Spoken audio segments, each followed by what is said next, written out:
All right, everyone. Welcome once again to the Faces of Business. I am your host, Damon Pistolka, and I am excited for our guest today because we've got Jimmy Burroughes talking with us today about creating better results and happier teams. And Jimmy is a high performance culture coach. Jimmy, thanks for being here today. Damon, thank you so much for the opportunity to dial in and have a chat. I'm genuinely excited. Yes. Well, we're just glad to have you because you know what? In the past few years, there's been a little extra stress in business, you know, and it's always good to kind of think about how you actually keep a business performing at a high level without burning out people. And I think it's a great topic for us to cover today. So let's start out, Jimmy, with your background and kind of how you got into what you're doing today. That is a lovely question. Thank you for the start. You know, if we rewind the clock 20 something years, which makes me feel older than I probably should feel, um, my first job out of university was hitching a commercial plane to Kuwait and hitchhiking my way up into Basra to catch up with Gulf War II, who had been at it for some weeks. And as a brand new, fresh-faced 23-year-old, my fresh out of training, my first job was working in Basra, resupplying the combat units with Wow. materials and ammunition and the like. And you know what? Talk about imposter syndrome out of the gate, and talk about a high pressure, high responsibility job out of the gate.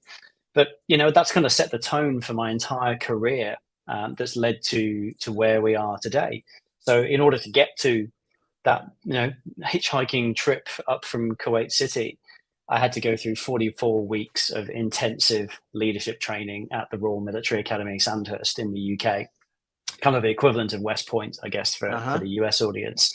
And Yeah. when you pop out of the far end of that, you've been, my partner would say, brainwashed. I would say transformed into a military officer. And so I had a Uh-huh. really exciting few years in the military, 6 years in the military, where I got to do three pretty exciting operational tours, doing various different convoy protection, VIP protection, and force protection roles. And also a variety of sort of training and development Mm-hmm. roles. And that's what I carried into the rest of my career. So I moved over to New Zealand in 2008, and I set up a corporate HR career. So I did the large organization, internal HR operator, Mm-hmm. and specifically focusing in that learning and development, organizational development, leadership, talent, culture, engagement. And for me, it was fascinating to see that when leaders were supported, trained, and developed, their teams were generally supported, trained, and developed. And those teams had significantly higher engagement and outperformed those teams that the leader just was either a significantly awesome high performer themselves, a real talent, but didn't know how to convey it to their team, or hadn't done some of the groundwork that got the team to come along. So I took that through a corporate HR career, and then at about 2016, I decided I also needed to get some operational experience. So switched out of HR, took on an eight-figure P&L as a GM, and ran a very complex 26-country business, a team of about 45 people, running this organization.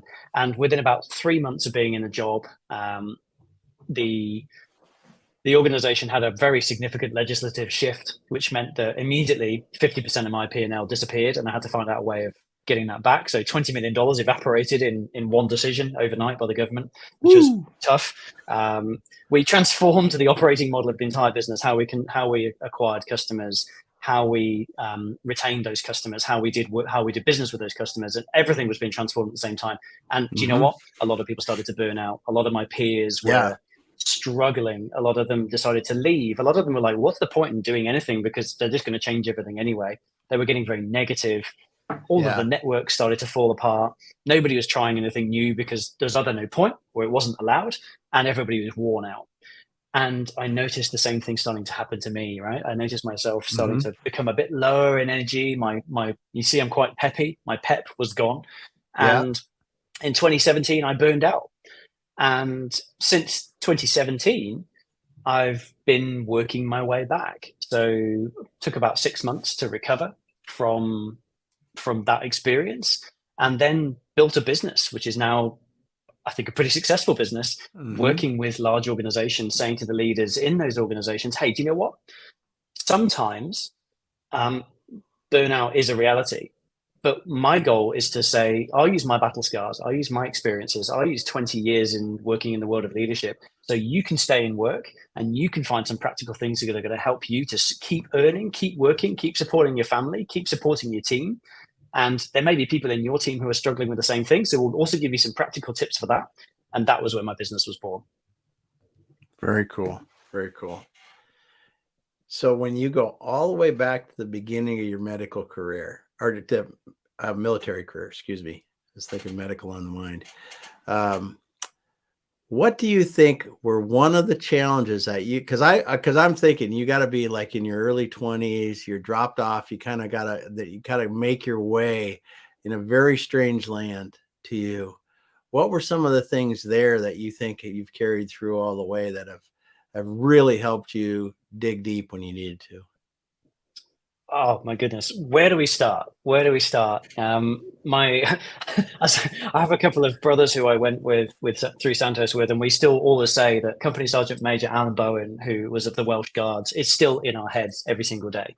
And one of the things that he always said, and it stuck with me every single day, is that it doesn't matter how hard it is. It doesn't matter if you're scared. It doesn't matter if you're tired.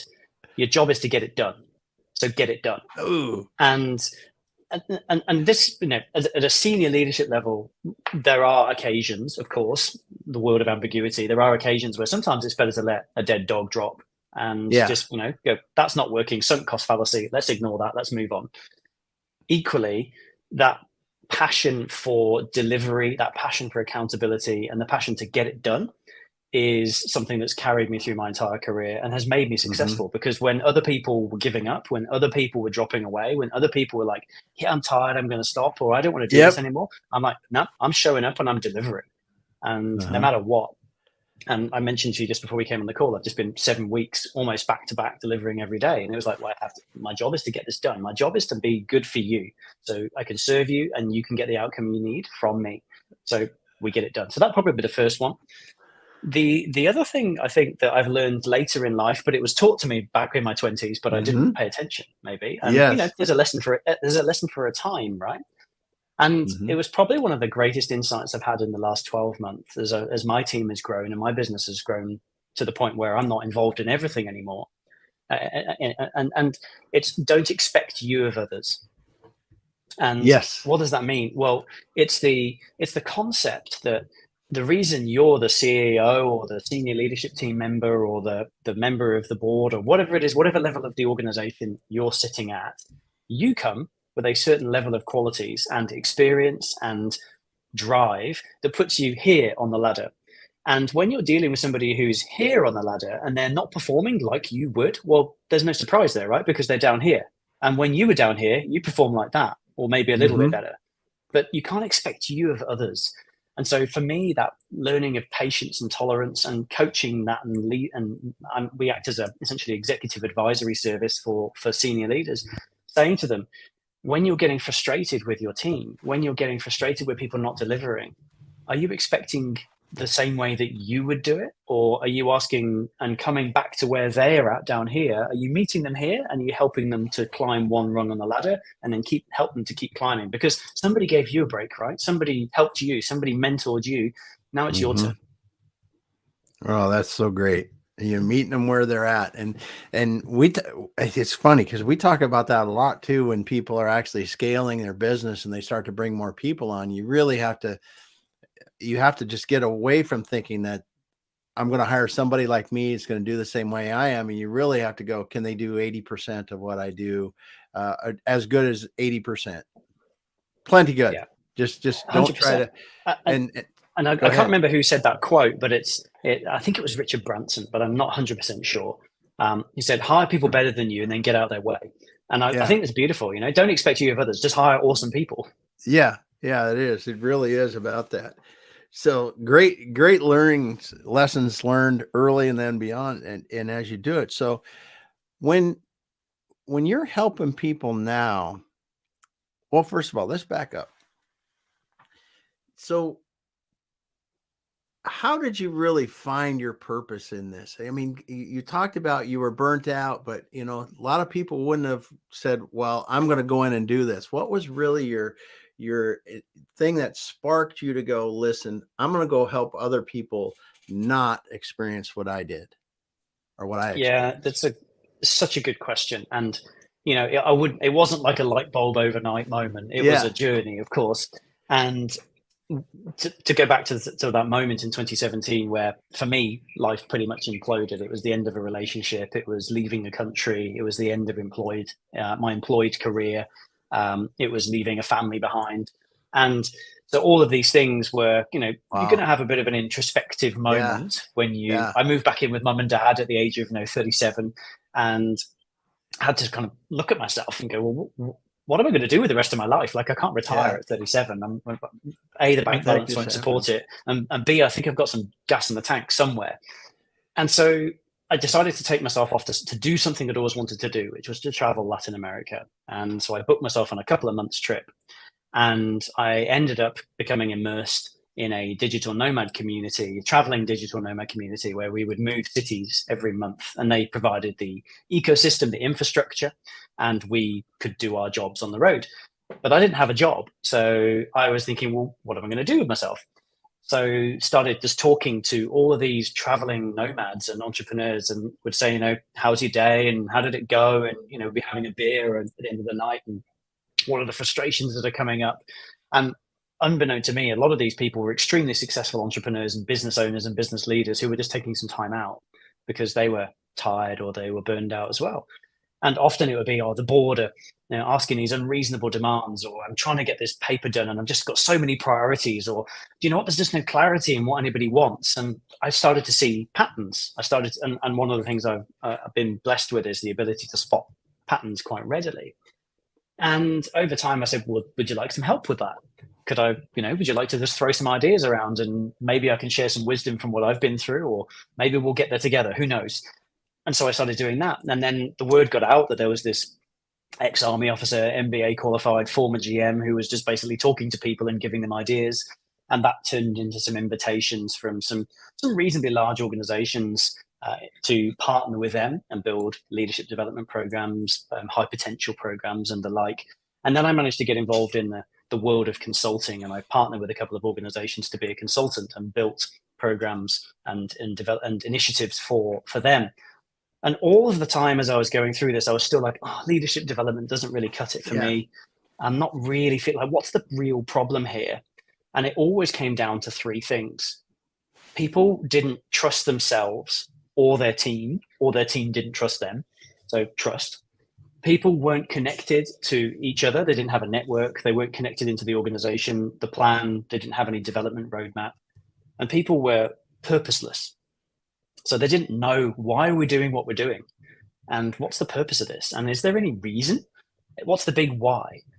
And so I thought, well, hold on, this isn't a leadership problem. This is a culture problem.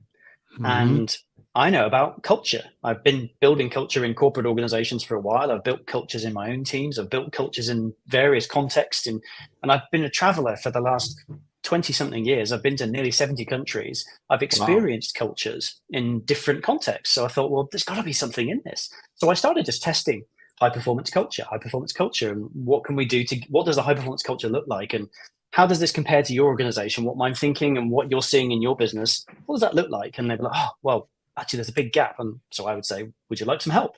And it just turned into a business from there. It almost snowballed.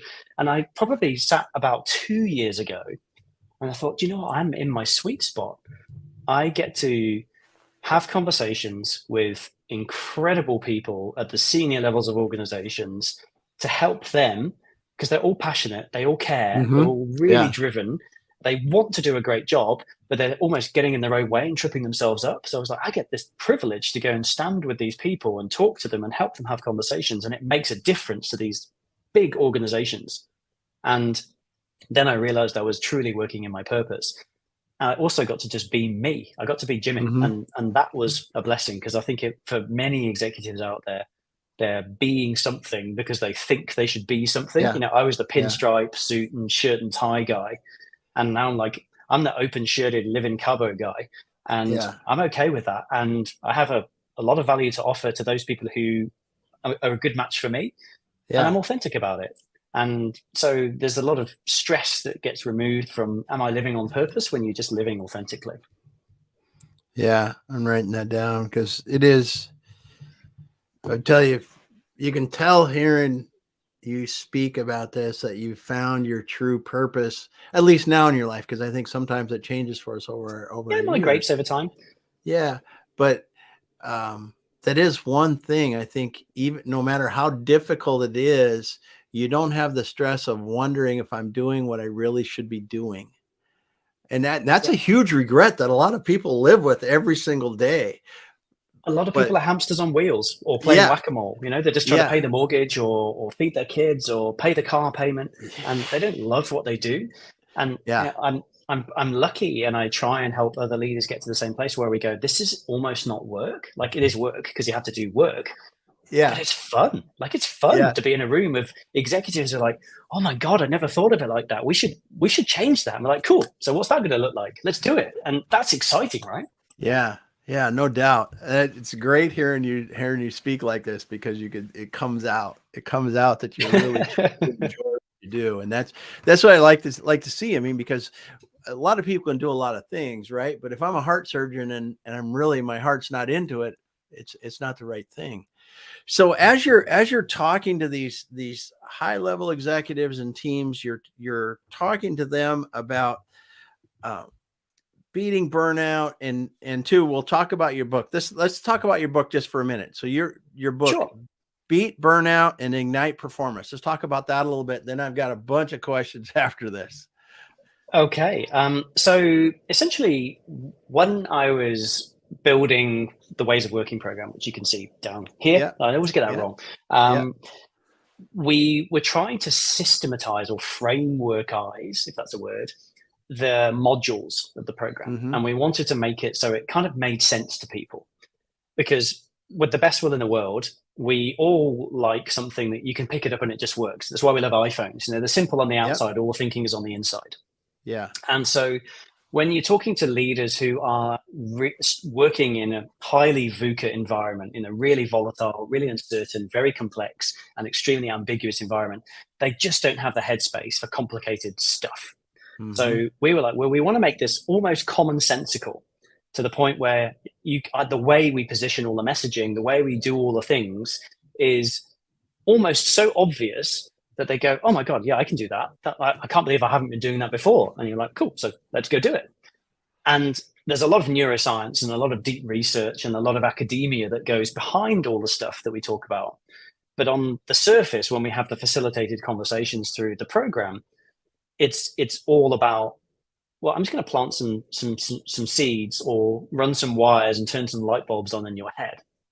And during the course of doing this for a couple of years, we realized there were these 5 elements. And the analogy we use is kind of like the old 1980s graphic equalizers on the front of your stereo. oh yeah, And yeah, if you imagine a graphic equalizer with 5 dials, and if you go into the negative zone with one of those dials, then you're leaning towards burnout. If you go into the positive zone in one of those dials, you're leaning towards high performance. So the scale is burnout to high performance. mm-hmm, And those 5 elements were the concept of purpose. So do we have a purpose? And we break purpose down into what we call the purpose pyramid, which is 4 layers of purpose through the reason I was put on this planet, the purpose of my role, the purpose of my team, and the purpose of this organization. Then we move into the concept of abundance. And this was a fantastic one, because how many of us are basically running scared? How many of us are in the fight or flight reaction for 80% of our working day? There's not enough funding. We're going to have to do a restructure. Our customers might not buy from us. My boss is going to tell me off. There's a whole mountain of scary saber-toothed tigery type factors that we're scared. So we say in order to be, so you move from scarcity to abundance. The next one is connection. So we talked about connection previously. Am I connected to my business, my tribe, my plan, my team, my development? The fourth area of research we did was around the concept of exploration or curiosity. So instead of being the person who is the hamster on the wheel doing the same thing day after day after day, are you trying new things? Are you exploring stuff? And we see that people who just do the same things with the same tools for 20 years and they want more, or they're not allowed to do anything. That's one of the significant contributors of burnout, is a high accountability with a low influence or responsibility. Mm-hmm. So I really want to make change, but I'm not able to do it. It frustrates people. So am I allowed to explore? Am I allowed to be curious? Then that gets people towards high performance. And the final one is downtime, which is, how do I rest, recover, and make sure I do that in an effective way? So we've got purpose, abundance, connection, exploration, and downtime, and they land with the acronym of PACE. So the book is basically, what is each of those things? What does good look like? And then we finish every section of every chapter. There's 3 sections per chapter with some what we call action tips. Mm-hmm. So if you want to get your personal purpose really clear, here's the steps to follow to get that. If you want to connect your team with a development plan, here's the conversation map that helps you do that. So we called it a leader's playbook for building a high performance culture, because it's not just theoretical, it's down in the weeds of say this, ask this, write this, your flip chart should look like this, your output will probably have these 3 things in it. Here's what good looks like. Because again, when you're a really busy, really overloaded leader, you don't have the headspace to go and create this stuff. So you want a recipe book to follow? We made a recipe book for building a high performance culture. Wow.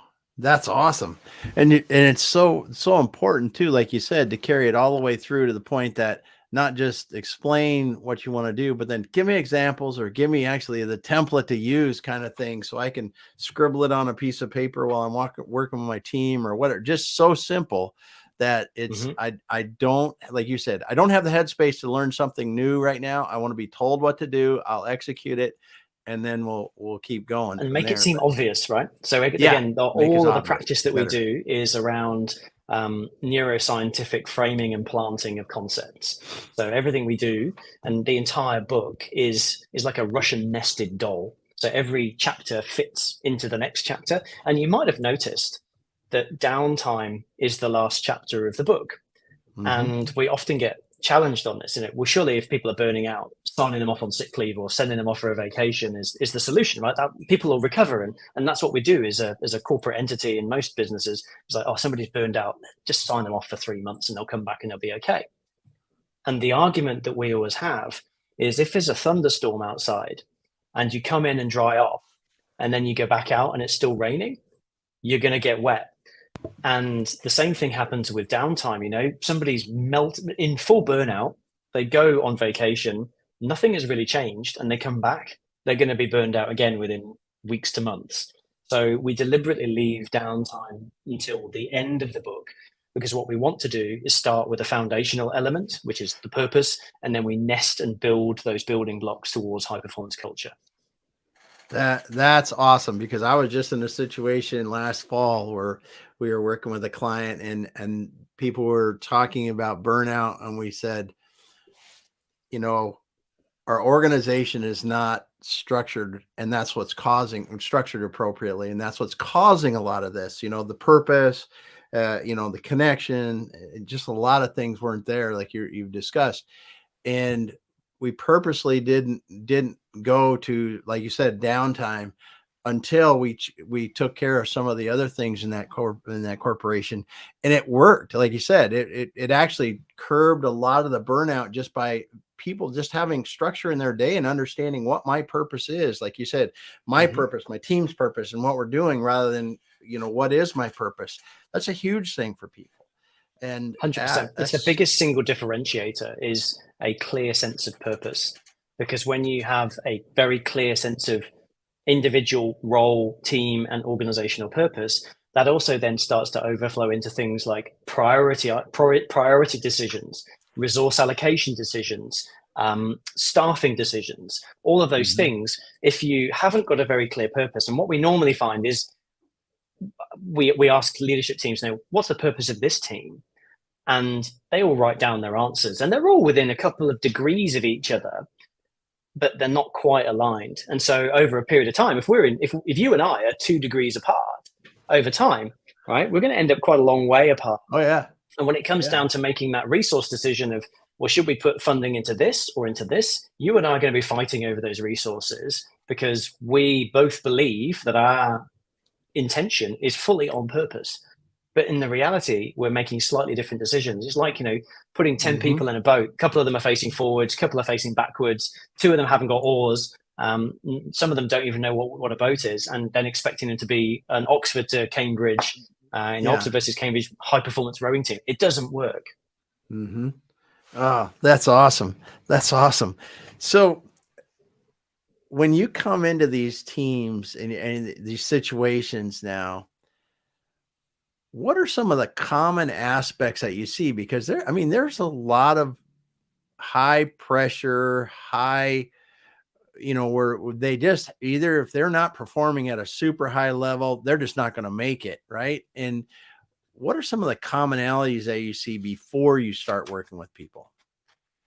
Yeah, great question. And, before I even get to what do I see, I think it's really important to highlight that nearly every business that we work in is full of very passionate, very driven people who genuinely are trying to do their best, but they're just like wading through treacle or they're running into walls. And so this is not in any sense a form of disrespect to say what we see. This is, hey, we've just seen this a number of times and the patterns are there and we can help. So I would say, the common things we see coming up, high turnover, people are just leaving the business and there's not enough talent in the market to be able to replace them. So you've then got, Bob's covering 3 jobs and Rebecca's covering 5 jobs and people are just working around the clock and sacrificing their weekends and evenings. And it's getting worse and worse. We call it the spiral of death. Because people are just doing more and more and more. The number of priorities that team is working on probably hasn't dropped because we're still catching up from COVID. So we've had to run to keep up through COVID, and we kind of haven't gone back to what we call peacetime leadership.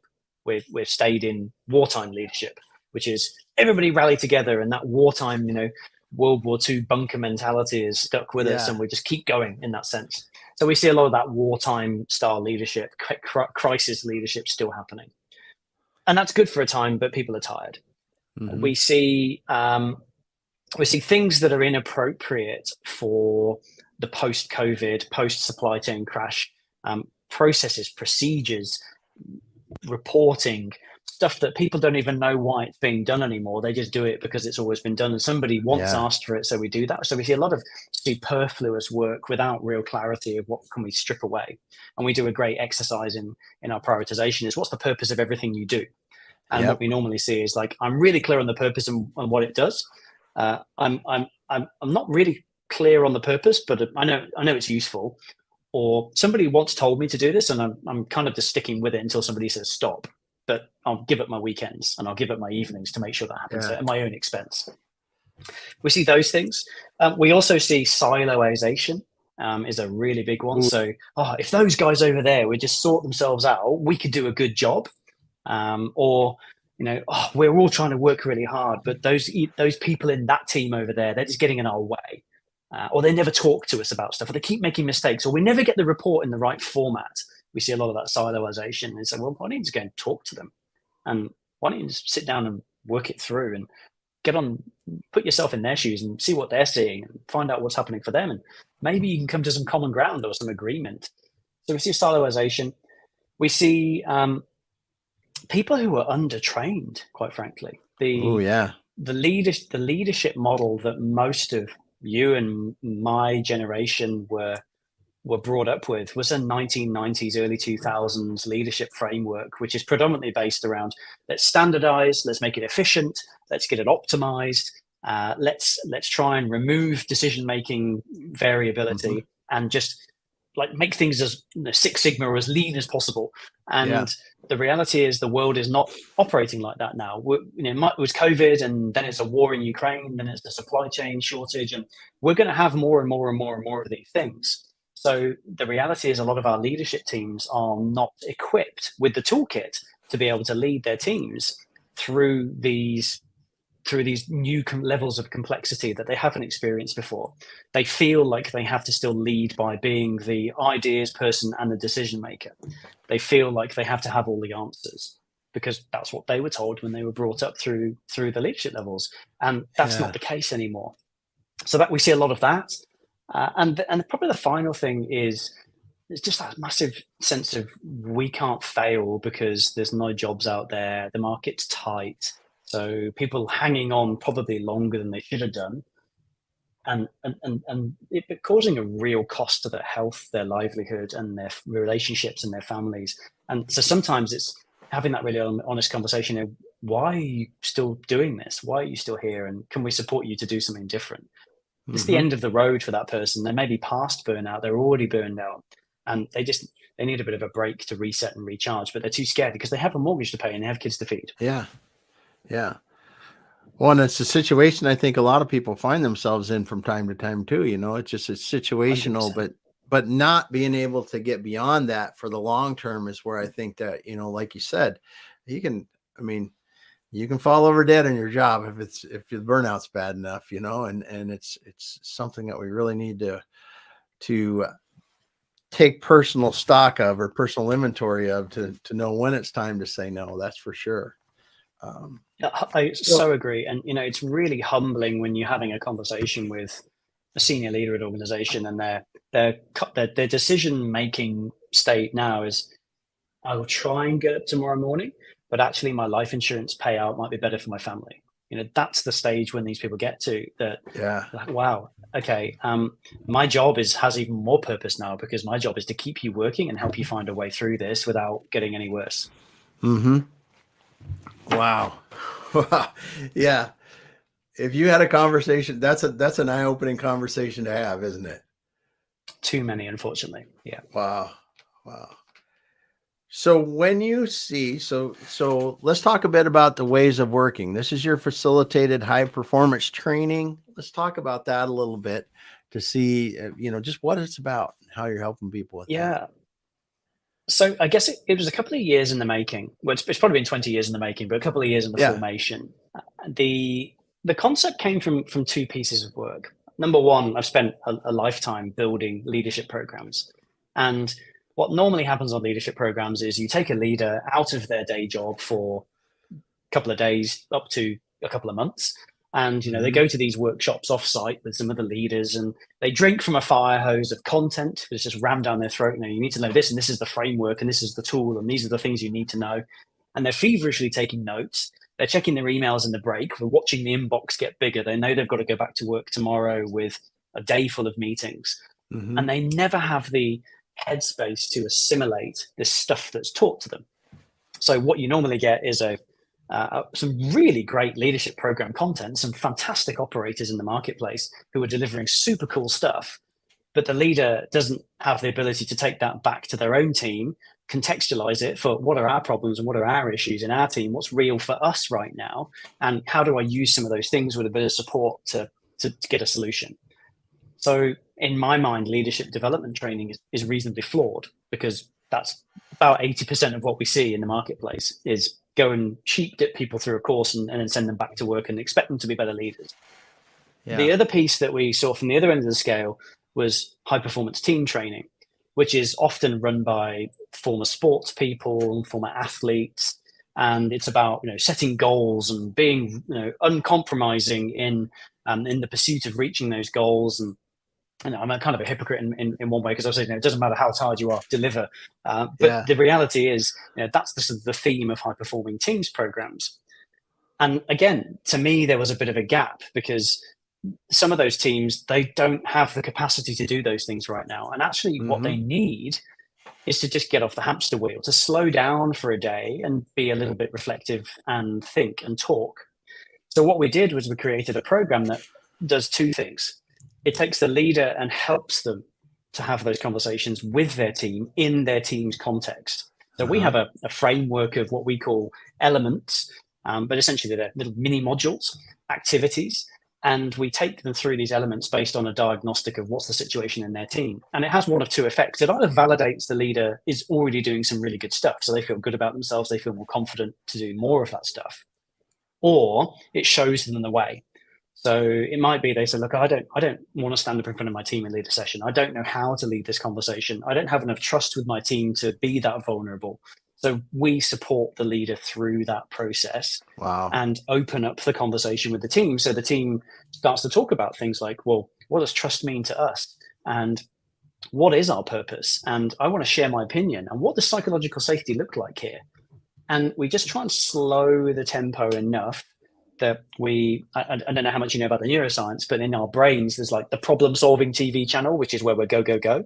And there's the I'm standing in the shower and a bright idea came to me TV channel. And we want to activate that one where all the little dots get connected, all the little things start to join up in their minds, and performance starts to come from those things. And we all know that we've all been out, washing the dishes or walking the dog or in the middle of a shower, and we have that great bright idea, or we solve that problem we've been trying to work on consciously for ages. We try and create that type of context for leadership teams to say, okay, let's just think about the things we really need to do that are going to make a difference and focus on those, and work out how we stop doing the things that aren't serving us, or we can just turn them down, or try and remove some of those conflicting priorities and say, often it's we don't even know why we're doing this. We're just doing it because somebody's asked for it one time, and maybe it's relevant, maybe it's not, and we're not really sure. So we just try and help teams through that journey. We have 38 elements that the team has access to. Normally a ways of working journey over the 3 modules that we do. First module is around alignment. Second module is around acceleration. Third module is around sustaining. But essentially we choose about 12 to 15 elements out of those 38 that are particularly going to make a difference to that team based on their context. And the idea is that everybody walks out at the end of the program going, wow, we really feel connected as a team. We're talking to each other. We're talking to other teams. We know what we're doing. We know why we're doing it. We know what difference that makes. We have some tools and some skills that allow us to have tough conversations, that allow us to deal with biases that might crop up for us. And when things go wrong, we've got some agreed parameters as a team that we're going to work through to make sure that we don't descend into chaos or conflict. And that's what we want to try and avoid. Wow, that's so much good stuff in there, man. Because I'm very proud of it. yeah, no doubt. Because first of all, just backing up to get into a point to where the leaders and their teams can have a conversation where we get out of the point that everyone's trying to be heard, rather than taking the time, like you said, to listen to something, reflect on it, and then come back with contribute to the conversation or the solutions. That's because that's a key point in so many things, that especially when you're in a high pressure, high stress kind of environment, it's like we don't have time, but that time, like you said, to slow down will allow you to speed up when you do move forward. It really does. And I don't know if you probably come across this research. It was the Boston Consulting Group did a fascinating piece of research on this, and they, Boston Consulting Group consultants are famous for working long hours at high pace. They're probably the archetypal burnout candidates. And they did a 3-tier pilot. They said, group A, you're going to keep doing what you do. Group B, we want you to finish at 5 p.m. at least once a week, close your laptops, go home, do whatever you want to do. Group C, we want you to finish at 5 o'clock every day and never work a weekend. And there was obviously a lot of resistance from our client work is going to suffer and results are going to suffer. Obviously, fast forward, we can all imagine what the result of the pilot was, is that Group C actually outperformed groups A and B by about 20% in terms of performance. Interestingly, what I would call wraparound measurements were even more indicative that it was the right thing to do. So employee engagement was higher. Cholesterol and cortisol levels in their blood were lower. Their mental acuity to solve problems and be creative was higher.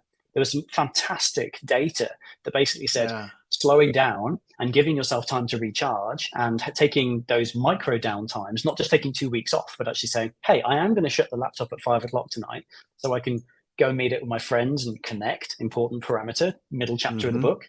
I can maybe just watch a bit of TV and let my subconscious do some work. I can maybe do some journaling. Those things make a big difference. So we try and encourage all of those principles through the whole ways of working program. So for example, very simple one, Wow. we ask people to leave their phones on the desk at lunchtime and just go and sit and look out of a window for 10 minutes. And then when they come back to the room, we say, what did you notice during those 10 minutes? And half of the group couldn't resist, and they either stole their phones back or went and talked to people, because they could get that business done over lunch, right? They could solve that problem Yeah. or get that thing done. Those people who got to the end of who came back from lunch and maybe had done the 10 minutes looking out the window, they said, wow, actually, like all these things just started to make sense. And you see this happening. And for me, it's like, I know it's cool, right? But for them, it's that moment of, oh, okay, maybe the way I'm operating is not serving me as effectively as it might do. Yeah. Yeah. That is so great. That is so great, because like you said, a lot of us are taught in that 90s, 2000s kind of mentality of, you got to grind, you got to grind, You got to do the grind. You got to hustle hard. Yeah. You got to hustle hard and you got to do that. And personally too, I've realized it too. You can, like you said, the Boston Consulting Group, you can set reasonable boundaries around what you're going to do, and you will get more work done, I believe, because like you said, you're refreshed. The time when you're not working, your mind is still processing stuff in the background, even if you're just relaxing. And I think that's a big thing a lot of people don't realize, especially as you move up into an organization. I always have told, and I read it a long time ago, it says, hey, the higher you move in the organization, the more time you need to spend outside of it just thinking. And that is golden, because and you look at these people, these high performing people, and you wonder, well, why are they on sabbatical, or why are they this or that? And it's because they're letting these things marinate in their mind, because it works beyond what we really even realize to solve the big problems, the big challenges. I completely agree. And this is nothing new.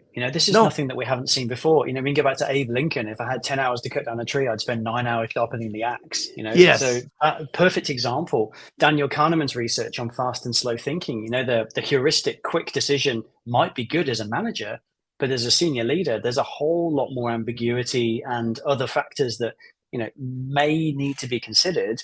So slow thinking could serve you in that instance. And there's multiple other pieces of research that support this stuff. Oh, yes. This is so great. Well, Jimmy, I tell you, I'm looking through my notes. I think we could talk an awful long time, but we're getting close because this is so great. I mean, because you are helping people actually get their lives back, like you said, get their weekends and evenings back, and probably in most of your cases, they have better results, and they still have their nights and weekends back. Exactly that. So my goal is to keep you working initially, keep you able to function, and give you some stuff you can do right now, and then work with you to build towards high performance. So you get that, maybe you've flatlined on your career, maybe the team is not performing how you wanted it to, maybe not hitting the targets like you used to, maybe young and up and comers are coming up behind you and you're feeling a little bit threatened. My goal is to let go of all that, because we can do some really, really practical, tangible stuff that's going to accelerate your performance and is going to get you that promotion, that bonus, those results that you want, whatever it might be, get you noticed again in your field. And I say, none of this stuff is rocket science. It's just knowing how to put it into practice. Yeah. So awesome. Well, Jimmy, if someone wants to get a hold of you, what's the best way to reach out?